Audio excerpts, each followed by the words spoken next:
Gun's ready. Be ready. Are you ready? Go! Roar! Roar! Roar! I started rowing about 4 or 5 years ago when I came to college in London. I went to a party one night, as students are wont to do in their first year, and I think it was about 3 o'clock in the morning, and somebody said, "You'd make a good rower." I said, "No, rowing? I don't know what it is." And they dragged me down there at a few hours later, about 6, 7 o'clock in the morning, and put me out in a men's 8, right in the bow seat, and I nearly fell in, and I loved it. That was it. It only took one outing. I just had to go back, and even now I get up at 6 o'clock in the morning and go rowing before work. I bunk off work early. Sometimes I've been up all night because that's my job. I'm a doctor. I just can't wait to get down there to the river, go out rowing again. I think it's a really good all-round sport, because to be a good rower you need to be very fit in every respect. You need to do all sorts of other training to get fit, the running, the weights and all the rest of it. It really builds people into teams, and it gives them a sense of something they belong to. It's great because it's out of doors. It's really lovely on a day like this to go out and rush up and down on the river. It's just being part of a unit that goes along really fast. I mean, when you get out in front, you're part of that mechanism. And it's part of the club as well. When you go to regattas and everybody's there and you're cheering for everybody in your club that's going fast. I wanted to get fit. I wanted to be part of the team, and I live near the river, and the three seem to go together.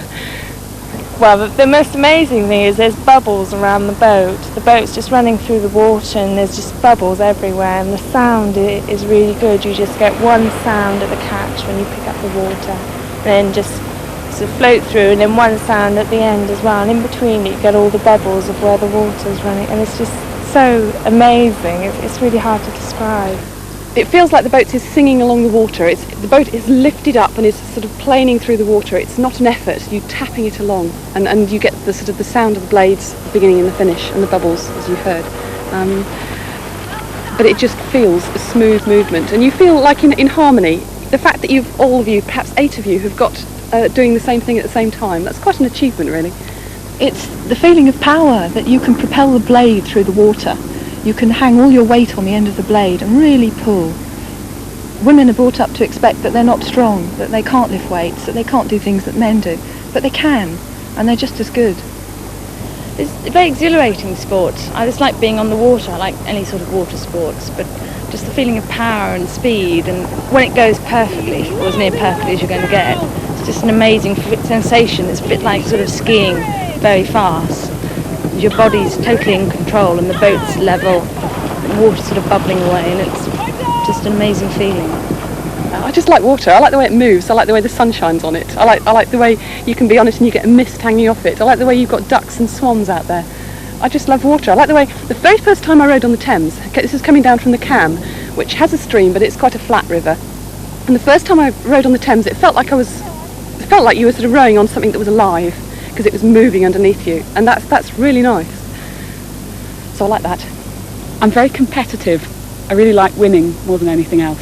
So I suppose that's part of the kick I get out of it. But it's also, it's for cocks, I suppose it's much more of an intellectual pleasure, because it's like trying to build a team up, trying to motivate them, trying to get the best out of them, which is quite exciting. And I like to win. I put up with any amount of pain to win, because you train so that it's not as painful. You push yourself in training so that you are capable of winning.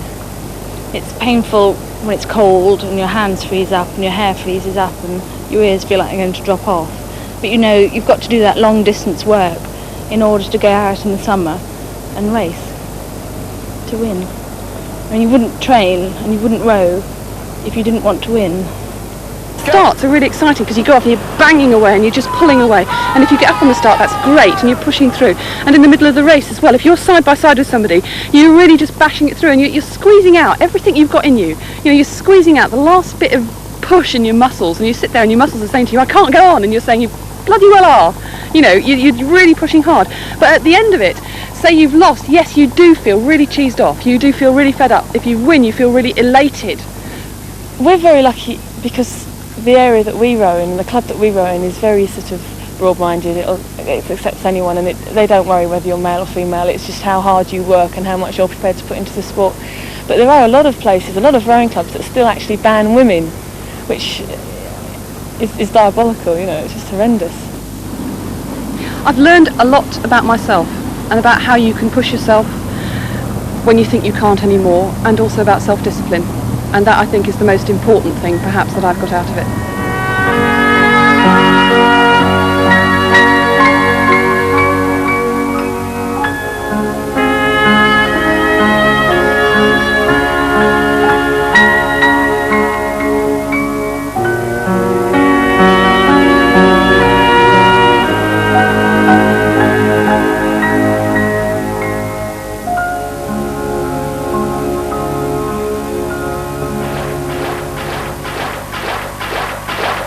And if rowing's your fancy, then call for information.